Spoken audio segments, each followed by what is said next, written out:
I like to post on a TikTok, and I cannot post anything this areas or anything because really? it's like censorship and everything. So I'm always like cropping up very close.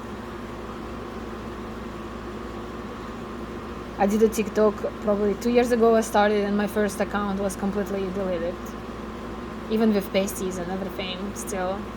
So now like you're trying to be very, very careful.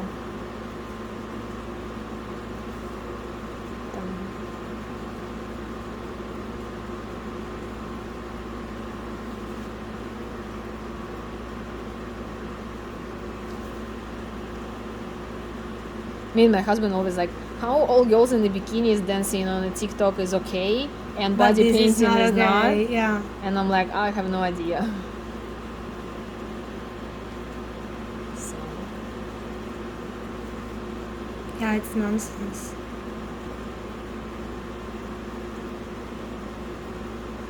There's girls in Argentina do like an Instagram modeling and everything. Yeah, and it's pretty big. Like you can become an influencer or something.